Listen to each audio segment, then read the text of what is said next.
That's right.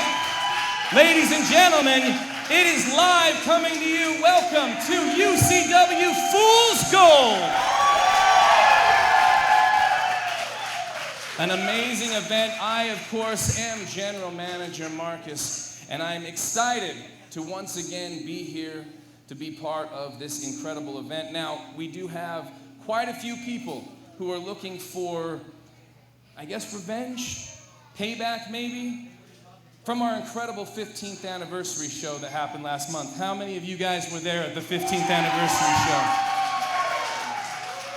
An incredible event that saw some unbelievable people in some unbelievable matches, not to mention our main event, which featured Rey Mysterio Jr., which was an unbelievable main event.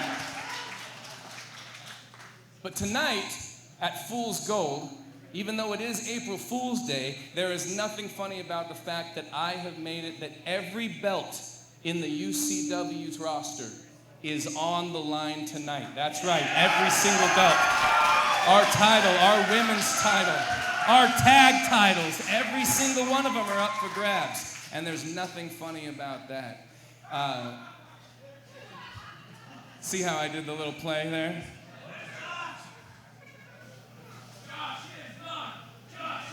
Well, ladies and gentlemen, I'm sorry. I didn't know this was going to be going on. Come on out, grab that mic. Wait.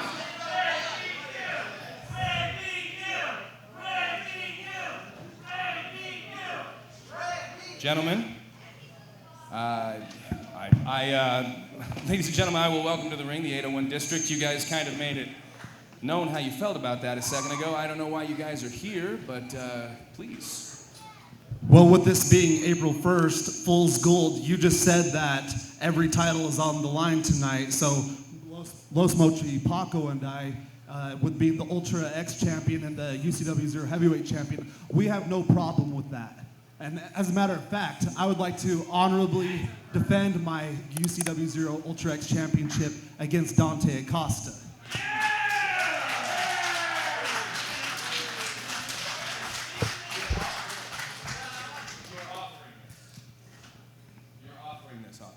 Dante. Absolutely. I feel that there has been some sort of miscommunication between the 801 District and the fans, and I think that they deserve a, what's the word? An explanation is what they need. Exactly. So, okay, I'm curious. Why this sudden change of heart from you two?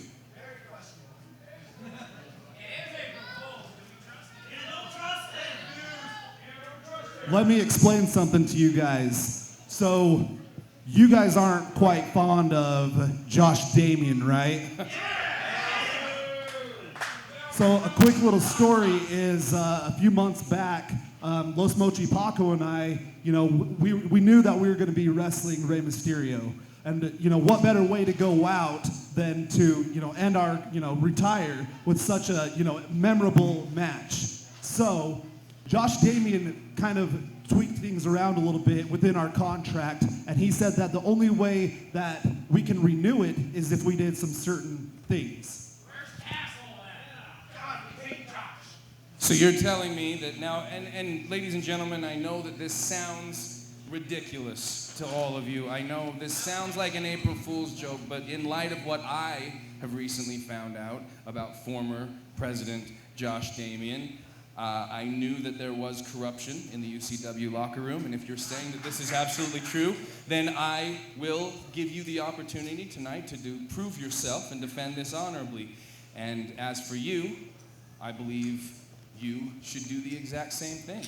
And to make it, to be... Now, here's the thing, guys, is that I look at it like this. You come out here, you're saying this, I shouldn't believe you, but based on what you did, based on your unbelievable performance, your unbelievable showing at the 15th year anniversary show, the offer, put your hand out. I don't know, maybe call me a softie, call me an idiot, but I want to believe you. I want to say, guys,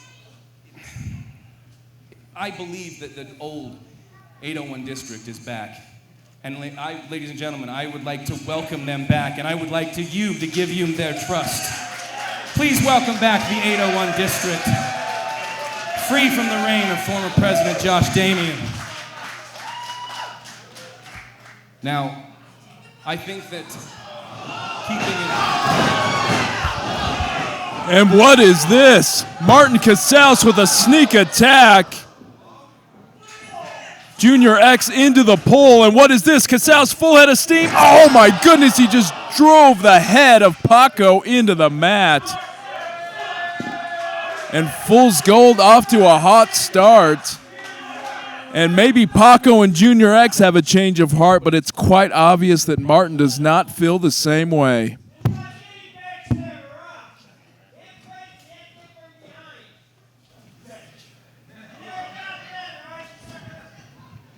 Los Mochi Paco, you come out here saying you're some kind of hero.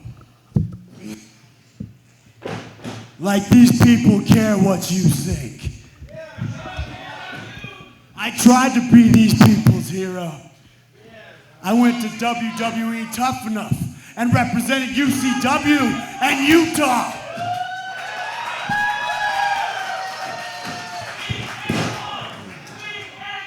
I went to Lucha Underground and I fight the best in the world to make Utah wrestling mean something.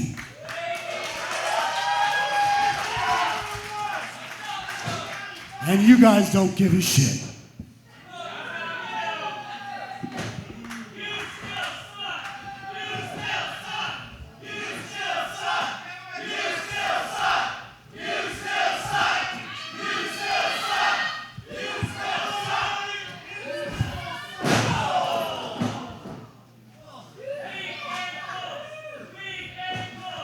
How's this? And Bobby Jackson hits the ring. Jackson full head of steam up there. Oh, and Martin Casals ducking for higher, I guess in this case, lower ground. As we are off to a hot start to start Fool's Gold, Marcus.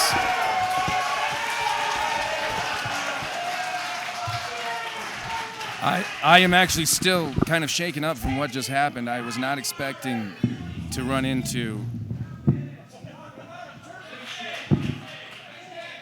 I was not expecting to turn around and run into Marty. That was a surprise that nobody wants, and I don't understand his actions here tonight. We have a lot of things playing out that I'm quite frankly a little confused about. Well, I think what we saw is apparently we have a change of heart by Junior X and Paco in light of the 15th anniversary show. That is obviously not the case when it comes to Martin Casals.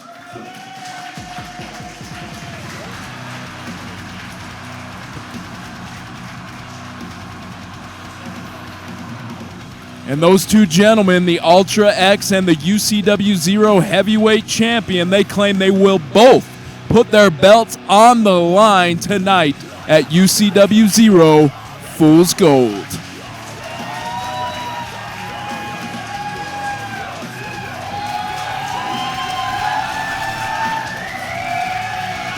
Ladies and gentlemen, the 801 District.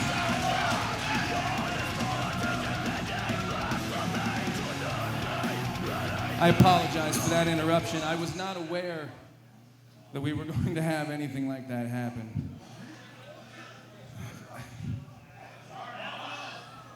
As far as what Will and Paco were talking about, it is true. Former President Josh Damien has been suspended for corruption, for bribery. He does. But right now, UCW is in preparation for litigation against former President Josh Damien. He was using funds for his own personal gain. It was just a giant mess. So for the time being, if it's okay with you guys, I am going to retain control of UCW. And I will be here. Now, tonight we have an unbelievable show for you, and I'm just gonna get out of the way, and we're gonna get going. So let me hear you make some noise. And once again, welcome to UCW Fool's Gold. And a foreigner coming to UCW 0. He claims he's from 6 feet deep. I think that's underground, isn't it, Marcus? Yeah, we had to dig this guy up to get him here tonight. He looks pretty good for being dead. Yeah. I guess they have weights in the dirt, apparently. I think he just pushed all that dirt off himself. That's one heck of a bench press right there. And he is pumped up. I'll be honest, I don't know much about this competitor, but from the looks of him, he looks extremely physically competent. He does look very imposing. He looks like he knows what he's doing. He might have a Muay Thai background based on his outfit. And please welcome his opponent, weighing in at 258 pounds, from Mexico City, Mexico, Guerrero Azteca.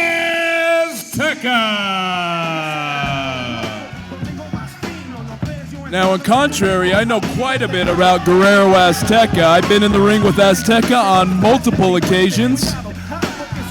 Also, a man who is imposing in stature. I've stood next to him. His traps look like loaves of bread. Well, what surprises me about Guerrero Azteca is the length of his limbs. I mean, look at the size of that guy's arms. I mean, they literally go down almost to his kneecaps. And so this should be a battle of strength. I always wonder to myself, like, how is Ref Noah going to try to keep control of these two animals? Well, this is like a lemur trying to keep two panthers apart. Well, he's not going to get those animals on the ark, that's for sure. Let's see what Noah can do here. Graves and Azteca, a battle of two 250-pound-plus men. And let's see who can physically impose his will on whom in this match. Both guys circling slowly. Maybe trying to intimidate each other. What do you think about that, Marcus? Do you think this is kind of a staring contest? I think when you're a big guy, you're staring across another big guy, you kind of have to fill him out. You kind of have to say to yourself, you know, who is this guy? Because as Guerrero has proven, he is a very nimble, very quick, almost lightning fast big man. And since we don't know much from Graves, is he going to follow Guerrero's pace? Is he going to set a pace of his own? We don't know who this guy is, and I think Guerrero's doing exactly what we're doing. Just we don't have to worry about getting punched by him. Yeah, and I think you bring up a great point, as we know a lot about Guerrero Azteca, but obviously, I mean, Graves allowing himself to get attacked from behind. He hasn't seen the shady tactics of Azteca. No. Azteca has not only a wrestling arsenal that is as deep as any in the UCW locker room. He also, as you're saying, has, well, I guess they would be called street smarts. He's learned a lot of tricks. He's played a lot of them on a lot of the competitors here at UCW. Oh! Ooh, look at that corkscrew suplex. And those street smarts don't mean a thing when a guy lifts you above his head and slams you to the mat. No. Graves showing very early on he is not to be underestimated. A big man. But once again, leaves himself open. Oh. I mean, those are those street smarts that you were talking about Right. that Guerrero Azteca possesses. And let's be fair, isn't wrestling a fair mix of both? You can be the best. You can be the best wrestler in the game, but somebody comes along that knows a few more tricks than you. Oh, absolutely. I mean, you take it to the streets, or in this case, outside of the ring, you can accomplish the same goals. Oh, my goodness. Suplex on the concrete floor. Talk about taking it to the streets. Not far from where we were sitting, I felt that. I felt his back meat resonate to here. That was a shockwave that came off of those two that landed. And I just don't know how Graves is going to recover and get back into the ring. I mean, obviously, he only has a 10 count. Already, referee Noah already to 5. We're halfway there. Let's see if Graves can will himself back into the ring. It's not looking probable at this moment. All the way up to an 8. This may be the end of the match right here. Graves got 2 seconds. It's 9. And barely breaks the count. Barely gets in time, but he comes right back into a big kick from Guerrero. And I got to say, Azteca's strategy going into this match has been very efficient. He has seized every advantage that has been given him by Graves. It's that experience. He's a wily veteran. See, that's the thing. Young guys, they come in, they think to themselves, "Oh, I'm wrestling this old guy. Well, I'm gonna put one over on him." No, you're not. He's had so many more matches than you. He's been in so many more situations, and that experience. Wow! As I'm saying that, a huge back chop from Graves. But that experience, that's how that match turns around. That's how it goes from you being on top to you walking right into a face full of ring post. And I think the expression, maybe not pretty, but definitely effective, explains the offense of Guerrero Azteca. Yeah. And I've taken this. This is one of the most brutal maneuvers. He's going to cave in his chest, chopping through him to the mat. That could be a 3 count right there. Oh. Barely. Graves showing some heart. And if you can look at Graves' back right now, you can see those welts. I'd anticipate those are from the concrete floor. Or that giant back chop that he was given earlier tonight. The thing about I've shaken hands with Guerrero, and his hand is twice the size of a normal man's. You imagine that coming down with all that force from those big arms right onto your chest. I don't know how that doesn't knock the wind out of you. How do you kick out of that? And Graves is another one. Talk about the hands. Another one. And that hand has left a handprint in the chest of Graves, but Graves looks like he's getting fired up. And this is what I want to see. Look at the determination in that man's eyes right now. Oh, my goodness. Into the breadbasket. What's this? Oh, clubbing blow right to the neck. Almost execution style. Like a guillotine. Oh, and a big hammer punch right to the heart. Make it 2. And Graves looks pumped up. Look at the determination in this guy's eyes. Deep scoop. He's got him in a double leg. Oh, my goodness. Wow. I don't even know what to call that. I don't have a name for what I just saw. Some kind of a spine buster. I don't know what it's called either, but effective it definitely was. That's a 2 from Ref Noah. I thought that was a 3. I thought that was it right there. Ref Noah is saying that Guerrero got the shoulder up. Well, Aztec, I mean, obviously this guy fights for a paycheck. We've seen that play out on multiple occasions in the recent future, or the recent past, I should say. And I think he wants to seize the winner's purse in this match. Oh, he caught him. Oh, and a big spine buster. I don't know if you saw that, but Graves' head bounced off the mat. That not only put trauma to the spine from the big spine buster, but also could have knocked him a little loopy from hitting his head right there. So who knows? This could be the time for Guerrero to strike, but he's not getting up. Azteca's actually down on the mat with him. Who's going to beat the first one to their feet? And as the match goes into those latter stages, I mean, you got to think all of the damage that Graves has taken to the back. No. Oh, my goodness, he's going for a choke. He's got him in a triangle right now. He's got him in a submission. Azteca, those long limbs. Reaching for the ropes. Azteca just inches away. We've talked about the length of his limbs. That could be his only chance to get to the ropes. Inching closer. Arms, and he reaches it, I think, just in time. I think he was probably about to go out at any moment. And Azteca, this has got to be desperation mode. Oh, discus punch. Forearm. These guys trading blows in the center of the ring. Oh, just tackles him. Going to the fisticuffs is what we're seeing here. This looks like they're just literally brawling at this point. What's going on right now? They're fighting. Dangerously close to us, Marcus. Yeah, this is happening right here in front of us. And I love the intensity shown by Graves right here. Punch to the stomach. Ref Noah counting. I don't know that these guys care that he's counting. Well, I think they're completely focused on each other at this moment. We're up to a 6 count. Big chop by Graves and a chop to the back. And with every ounce of will these guys have left, they are beating the heck out of each other. That's a double count out. Ring the bell, Marcus. This is over. And obviously no grudge settled in this match. Both guys, Noah attempting to separate these animals as the fans will them to fight. And we're looking for confirmation. It looks like we have a double count out here. This match got completely out of hand, and Noah doing the right thing as a referee, stopping this match. And let's see what our Commissioner Marcus has to say. This is ridiculous. Why is this always happening? Why can't you just keep a match? Honestly, why are we getting thrown out? Again.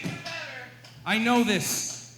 And this is why I'm going to continue to give you chances, because that's what I'm about here at UCW, is offering opportunities despite the fact that you keep doing this to me. So here. Graves, let's go. Now listen.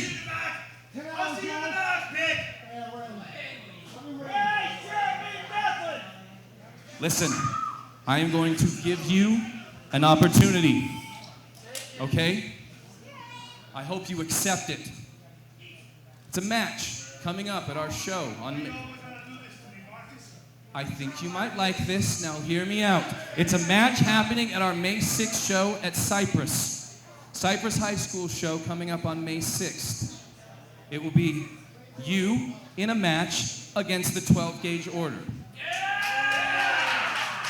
Now, I'm not an unfair person, so as far as you go, I'm not going to put you in and have you wrestle two men, have you take on two men that are obviously amazing competitors. I won't do that to you, so I have contacted a friend of yours, and he's agreed that if you accept this match, he will stand by your side at that show, and that man is Chavo Guerrero.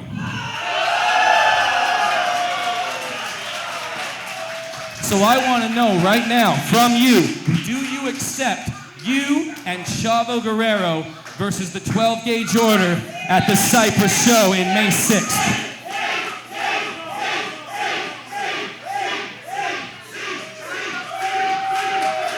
Do we have a deal?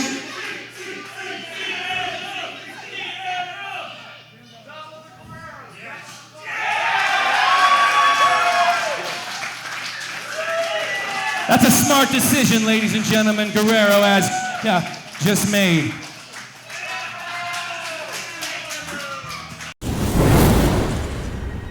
And these are four gentlemen that I got up close and personal with just 4 weeks ago. The No More Heroes faction. UCW CEO Stevie Slick. No more heroes.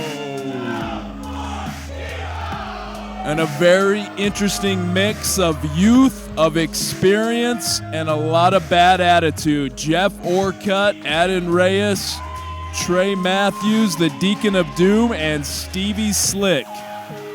And what four members of No More Heroes are going to compete in this match? Stevie Slick threatening the fans with forced blindness.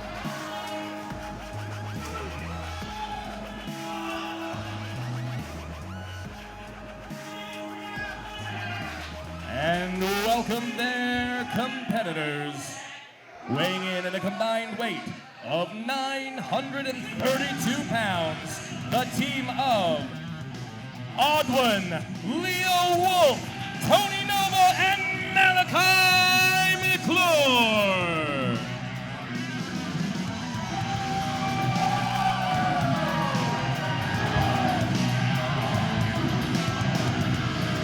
Interesting tag team here. We saw him just a month ago. Leo Wolf and Odwin with two newcomers, Malachi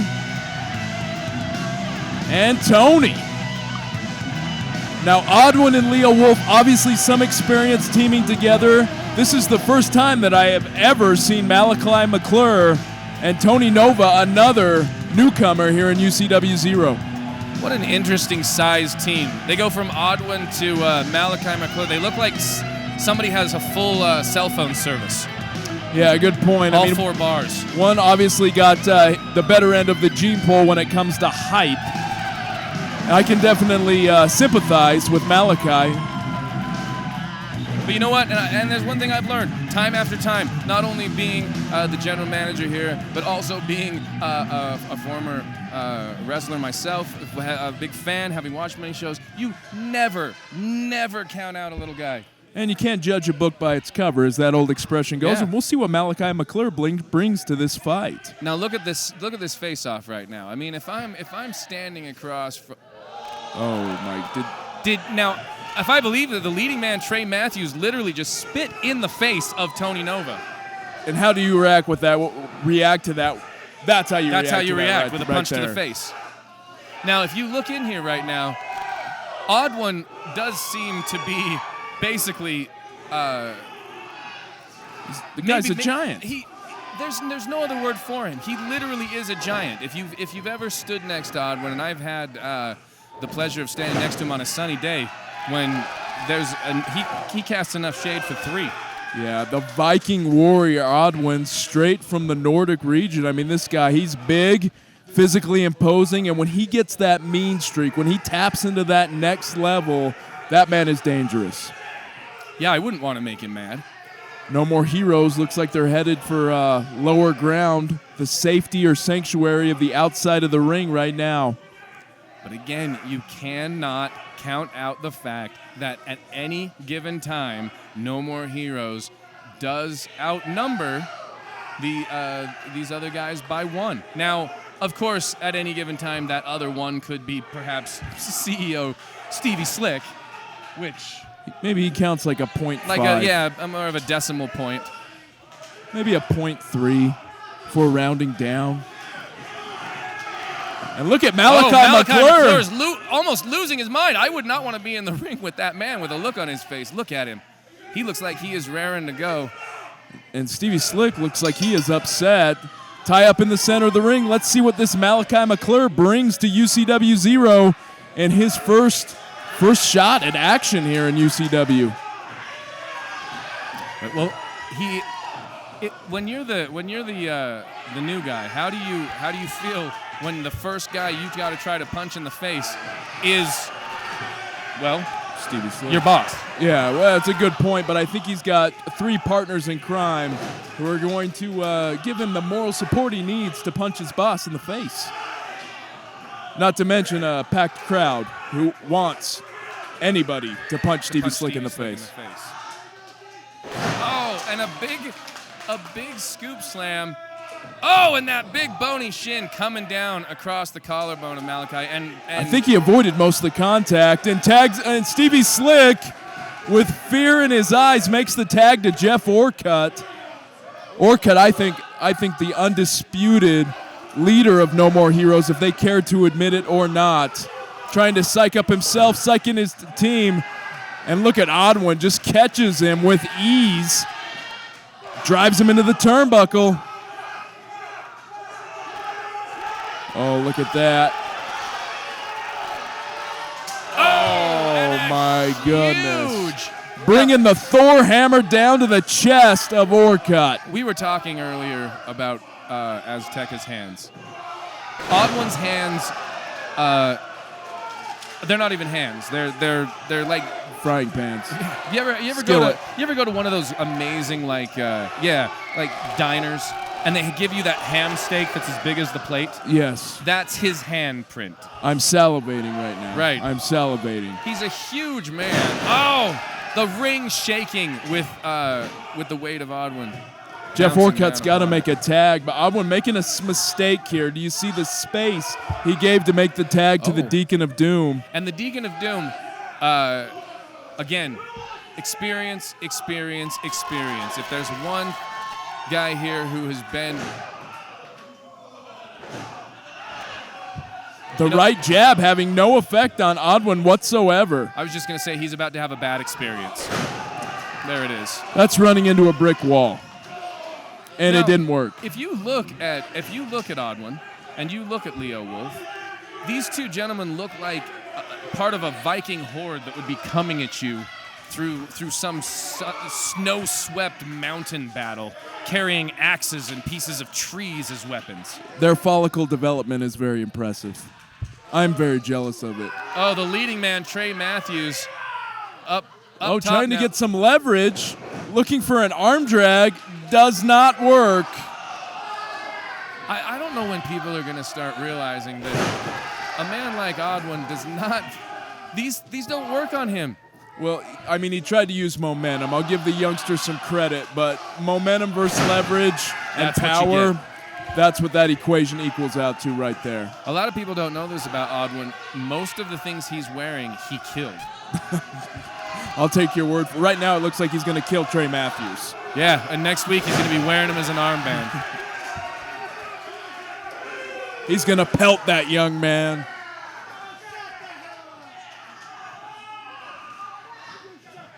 Oh, he could be going for a choke slam, and this match could be over. What's this? Oh my goodness, he backflips out of it. Tags in CEO Steve Slick. Stevie now does not want to get in the ring with Odwin. Do you blame him? No, I don't blame anybody for being frightened to step in the ring across from Odwin. I don't want to get in the way of Odwin. We crossed paths one time at the I accidentally was sitting in front of his sandwich, and let me tell you that you never want to be between a giant and his food. I'll take your word for it. He looks like he's going to try to choke What slam. did he do? Did he get what? Did Odwin get? I think he kneed him in the groin. Oh, a low blow from maybe one of the dirtiest players in the game, as they say. And Trey catching Tony with the knee, suckering him in, shoots him into the corner. Tony gets the feet up. Let's see what this young guy brings to the dance.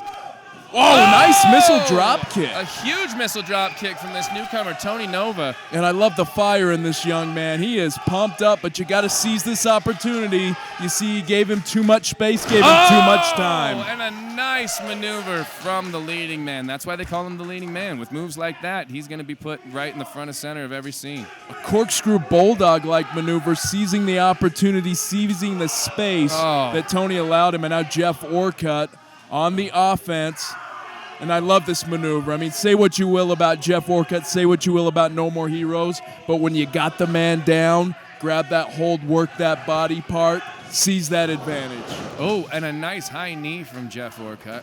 And you see, as Tony gets too close to the corner, drags him back to his corner. That's smart wrestling right there. Smart. I mean, that's one of the things that makes No More Heroes a threat. I mean, you look at them and you think to yourself, well, maybe they're not the biggest guys. You know, but that's what makes a great team, is that connection, that ability for them to understand when one guy needs the other guy to step in. And these guys, what is he doing? Oh, the leading man, Trey Matthews, autographing Tony Nova. And then chopping it. A stamp of approval via a chop to the chest. Oh, going for the kick. Tony blocks it. What's he going for? Oh, nice maneuver. And Tony makes the tag to Leo Wolf. And now this is the first time we're seeing Leo Wolf in here. Oh, and Leo Wolf with a big clubbing blow knocks leading man Trey Matthews right back to the casting couch.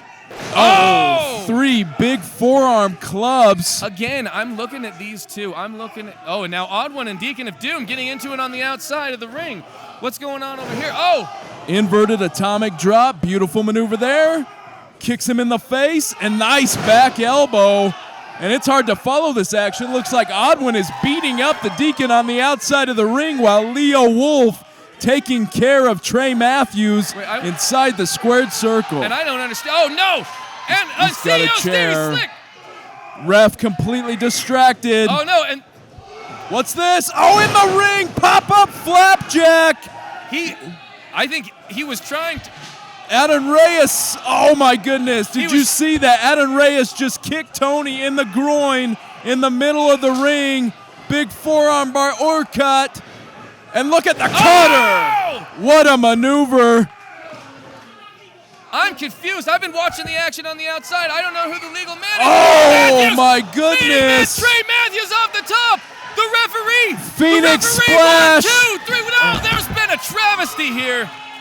No More Heroes has stolen this victory. An impressive feat, nonetheless. But yeah, that was stolen. Well, at the beginning of the match, you talked about that extra man on the outside of the ring, and that was definitely the deciding factor. And Adon Reyes, I'd head for the hills if I was him. Impressive win for No More Heroes. Stevie Slick still brandishing that chair. I don't know that was much of an equalizer. I don't know that was because I believe all it did was anger the Giant. But somehow, thanks to that outside interference, No More Heroes. Say what you will, Marcus. I mean, No More Heroes, they seize that opportunity. Momentum-building victory. Winners, Jeff Orcutt the Deegan of Doom, Trey Matthews, and Stevie Slick, No More Heroes. Hot tag team action, 8-man tag team action here in UCW 0. Can't wait for what's next. Weighing in at 226 pounds, from Rolling Hills, California, it's R.J. Remington IV. Straight from the country club in Rolling Hills, California. Looks like RJ wants to enlighten us with his words. I can't imagine what's going to come out of the mouth of the trust fund baby. As the Rookie of the Year Battle Royal winner, I am here to prove myself, and I'm calling out the president of the Poor Crew, Nick Valentino.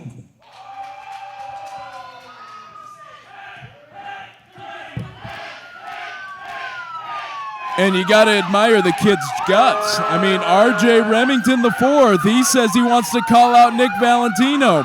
And welcome his opponent, weighing in at 209 pounds from Ogden, Utah, Nick Valentino!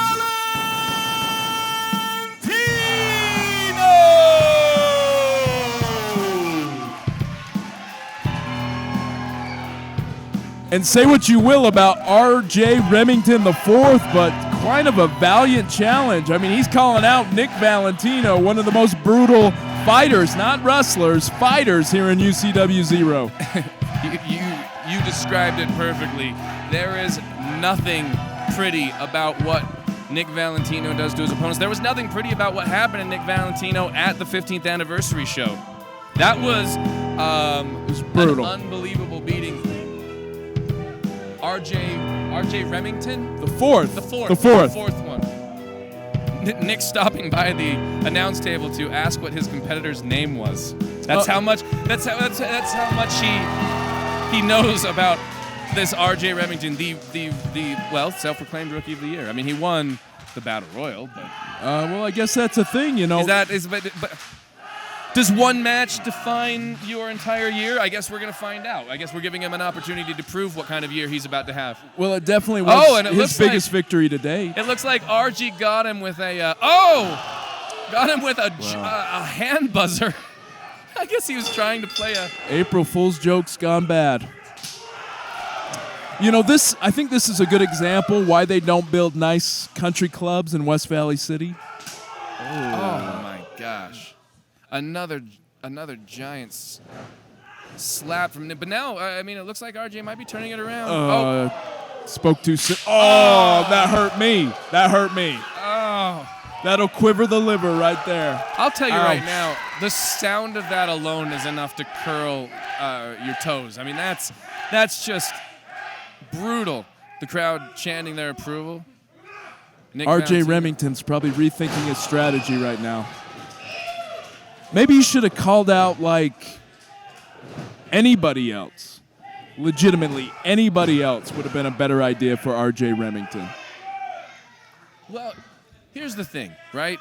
We all know, we tell people, when you're coming up, you hear the adage, in order to be the best, you have to beat the best. In order to prove yourself, you know, get in there and fight somebody who's better than you, right? I mean, we tell guys that. Now, it is something that I think benefits a fighter, but at the same time, there are some times when you bite off a little more than you can chew. Well, and there's different flavors in wrestling. So, you know, if I want to challenge somebody to a wrestling match, that's one thing. Right. If I wanted to challenge somebody to a wrestling match, I'm not going to challenge a guy who wants to fight me. No, I'm with you 100%. Nick Valentino has no respect for rules. Let's be honest about these guys. Grew up in two different area codes. They grew up in two different neighborhoods. Nick Valentino from the hard streets. I mean, the Hate Crew wasn't something that just showed up here. It was something that has been part of his life, part of who he has to have had to been growing up. RJ coming from beautiful Rolling Hills. golf courses and you know, he grew up kind of like the Fresh Prince of Bel-Air, as they say. Nice. He's looking around. He gets the mansion. Like Carlton. Carlton. Like Carlton. This is kind of like Will meeting Carlton in a street fight. I don't think Carlton's going to win. No. Oh, Carlton fires back. Remington James, maybe his first attempt at offense. Shoots Nick Valentino off the road. Could we get a wrestling maneuver here? Oh, nice shoulder tackle by R.J. Remington. Oh, and a fist drop. Now he does seem to maybe have been turning things in his direction. Now, I mean, we can't count him out. He did win the Battle Royal. Now, whether or not he won that through skill, whether or not he won that through luck and conniving, we don't. It's hard to say. We weren't in that match with him. And what I like to see right now is Remington, once he got the advantage, he showed a little bit of a mean streak. Now trying to go tit for tat with Nick Valentino, that not so successful. Valentino's got to stick to the wrestling game if he wants to have a chance in this match. Oh, boot right to the upper chest, perhaps the jaw. And this might be Valentino's time. Put him away. Stomping in his right to the sternum. He could be going upstairs. Valentino, what's this? Moonsault. Oh, and he missed. Remington moving out of the way literally just in the nick of time. And what's this? Oh, nice maneuver. Cobra clutch, Russian leg sweep. Into a choke. Nice maneuver, almost like a variation of a camel clutch. Valentino inches towards the ropes. Refusing to break the hold despite the fact that is he going to get counted? Nope, okay. Well, I got to appreciate the strategy, and this is a big moment for Remington James. You got to seize every second you can. And there's a mistake. He took his eyes off the ball. Valentino looking for a power bomb, and he got it. A huge.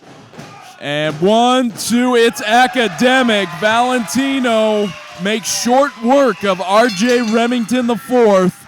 Maybe an ill-advised challenge by the newcomer. This is a good example of biting off more than you can chew. Yeah, and I think his jaw is going to be sore for a few days now. Yeah. I mean, obviously you talked about him getting the win at that battle. Wait a second. Is that a taser? It appears that maybe Nick has his own April Fool's joke of his own. Oh, no way. Oh, my goodness! Oh, and a taser! He tased him below the belt. A payback, what I'm assuming is for that hand buzzer. An April Fool's joke of his own. Magnified payback. That's how the Hate Crew celebrates April Fools. Well, it's retaliation, but that kind of retaliation is like when someone pinches you and you decide to punch them in the face. Don't tase me, bro. Me neither. Big win for Nick Valentino. R.J. Remington, got to admire his guts, can't admire his performance. Big win for Valentino.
Welcome his opponent, weighing in at 157 pounds, from Hidalgo, Mexico, Dragon!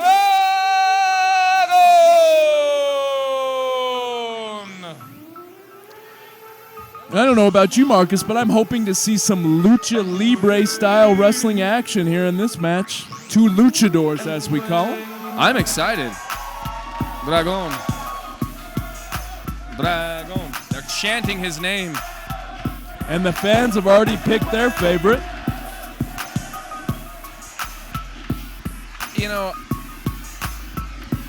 when it comes to luchador wrestling, I mean, honestly, I can't pick a favorite. These guys do things in the ring that I can't imagine doing. You and me both have had our moments in the ring. We've both had our time in there. I still don't understand how they do some of the stuff they do. Well, you know, I think when you look at the difference between American-style wrestling and lucha libre, I think the two things that I'll look at is fluidity and constant motion, and that's what I hope we'll see in this match is some fluidity and constant motion, constant movement, and maybe a show of sportsmanship in the center of the ring. After what we just saw, I'd be hard-pressed to shake anybody's hand. And to... Looks like he's going for a knuckle lock, or at least taunting him to go for a knuckle lock. Yes, we know Dragon is shorter than you. And Tarasco, who came out kind of playing to the fans, now not getting their approval as he taunts Dragon.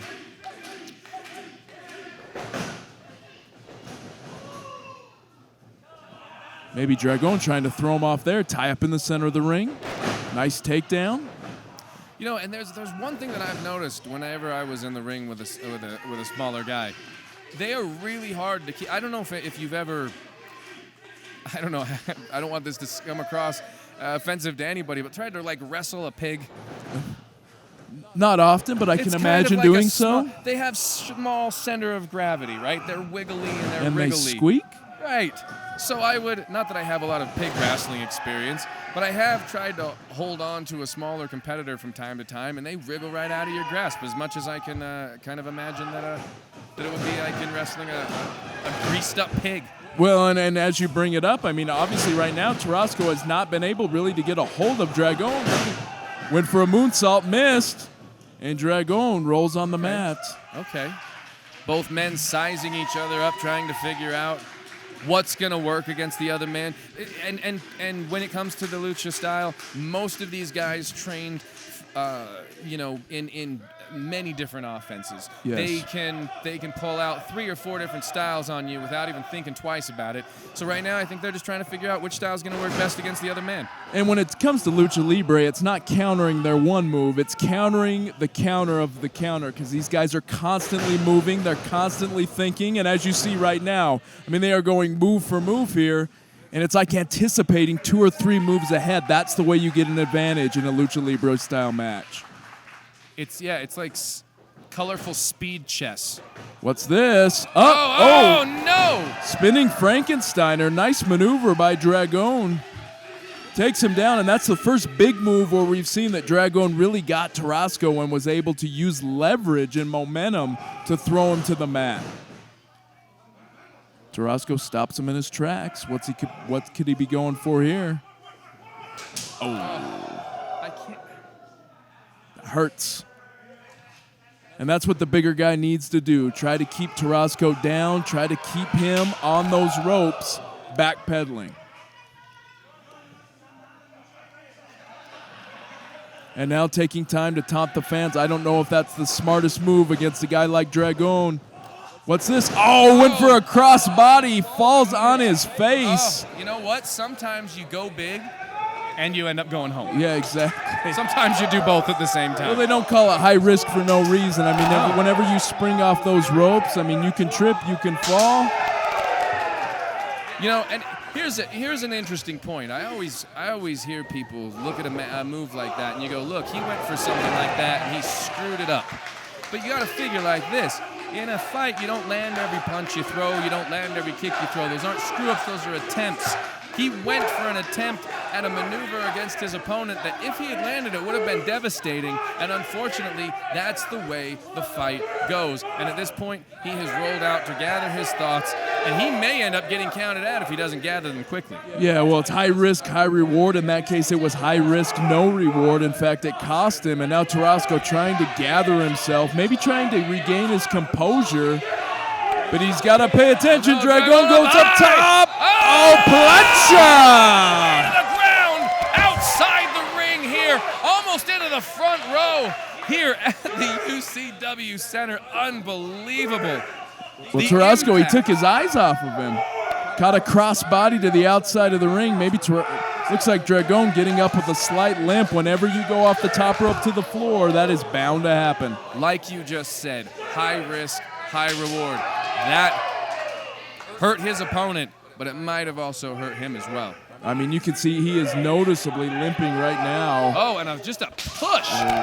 Tarasco sees that his competitor is wounded. And like a hyena, he is seizing the prey, seizing the advantage. This is what you need to do. The fans might not like it, but when your competitor has been compromised, when one of his limbs is hurt, you got to seize that advantage.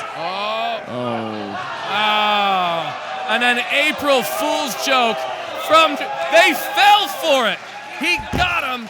An April Fool's joke from Tarasco onto the crowd. And the fans might not like it, but if you're Tarasco, that's the right thing to do. The only way to win this match, get him in the ring, pin him. 1, 2, 3. That's what you got to do. See, you've been in this situation. People think to themselves, why wouldn't he just throw them into the chairs? Why wouldn't he? That would hurt your opponent. Yeah, sure it would. But you know what else you have to do? You got to then pick up this near 200-pound man and carry his limp, unconscious body back to the ring to win this match. And that will zap you of your strength. That will give him time to rest. And by the time you get back in there, you're done.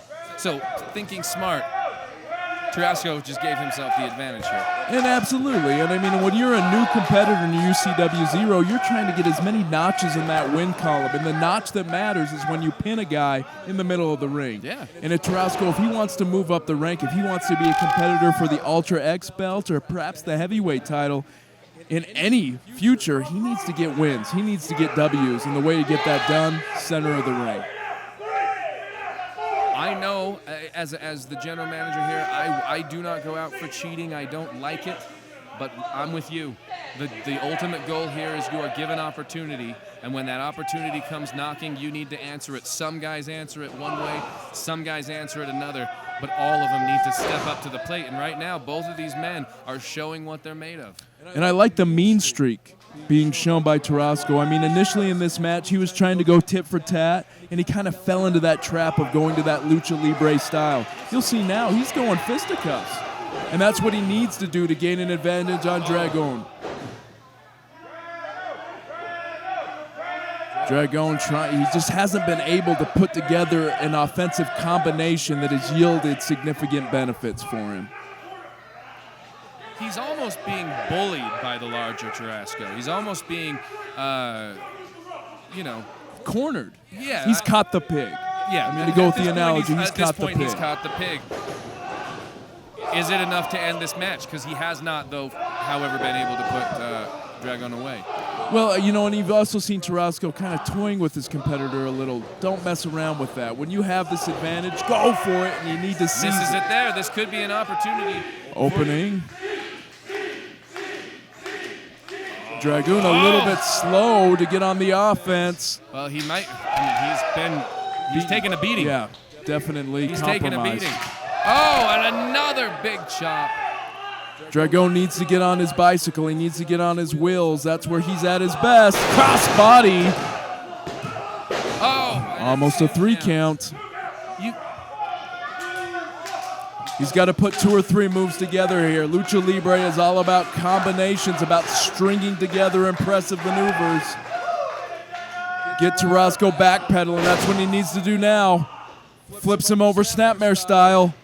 Crisscross in the ring and a drop kick right to the jaw. And what's Dragon going for here? It looks like he sits him up. What could he be attempting? Maybe that last big maneuver to finally put him away. That's what needs to be on his head. He could be going upstairs. It looks like he is. And up. Oh, and it pays off. Moonsault 1, press. 2, 3. That's it. Nice win by Dragon. I mean, he was definitely taken to the limit here tonight. But man, he gets the W.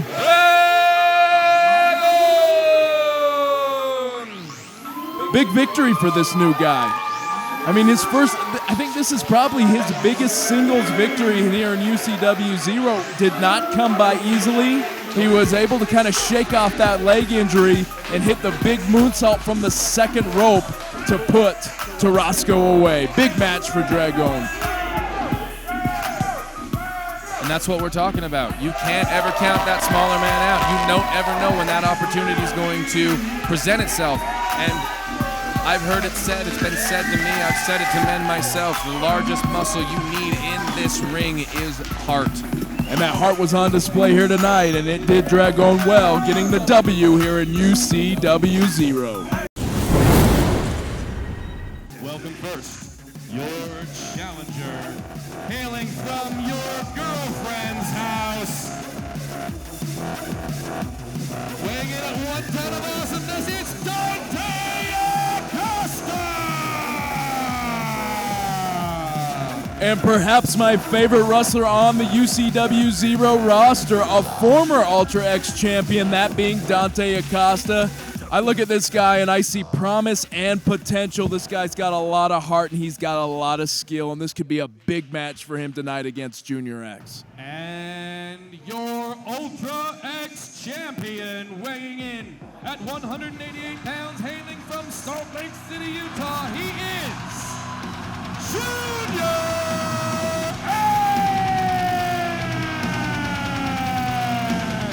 And we all remember when Junior X won the Ultra X belt somewhat from nefarious means from that man sitting across the ring from him, that being Dante Acosta.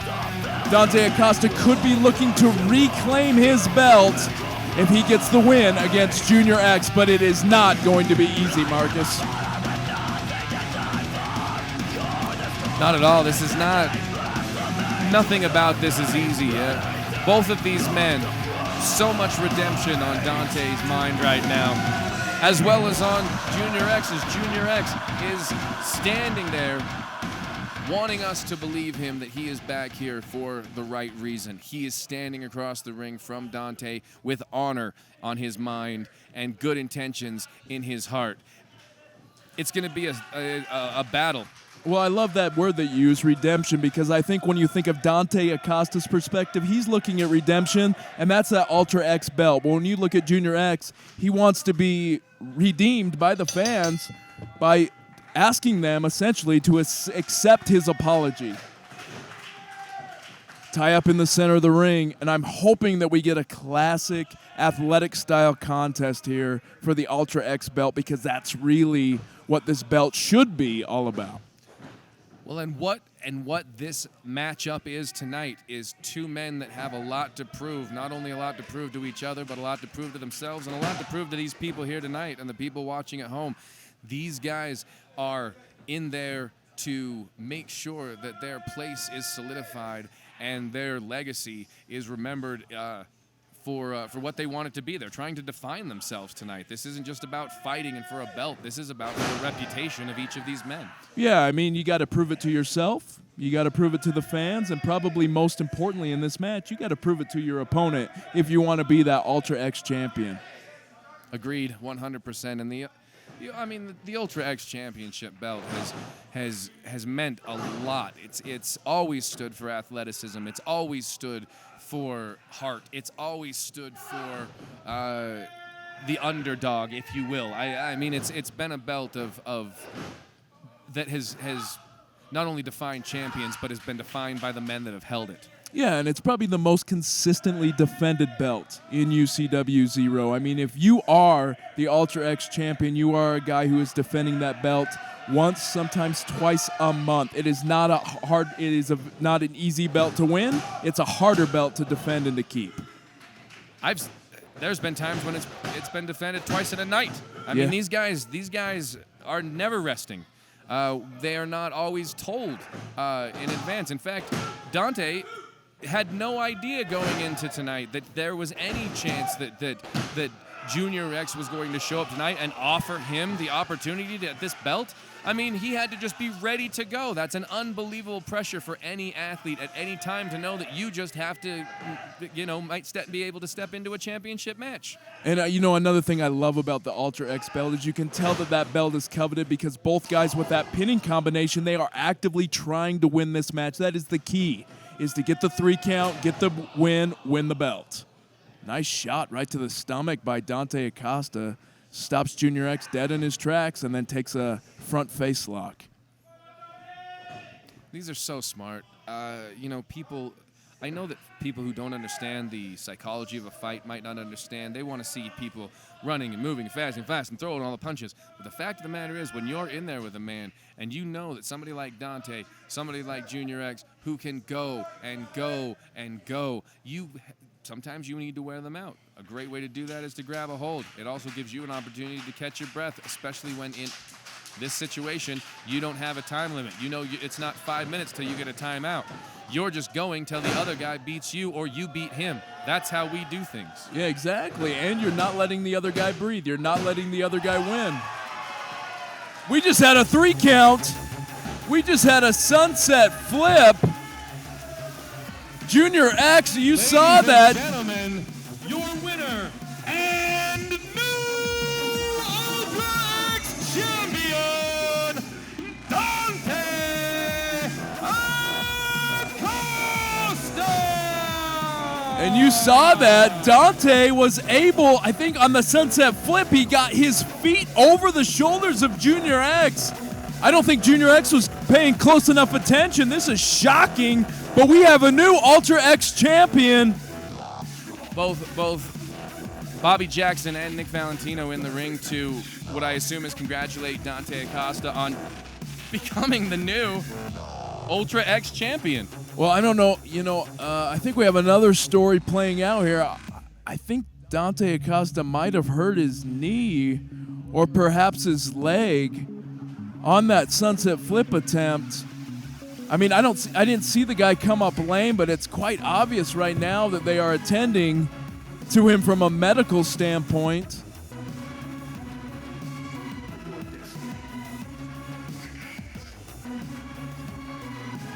And this is a developing story here in UCW 0. Dante Acosta is the new Ultra X champion, but it looks like he has suffered some kind of a lower extremity injury.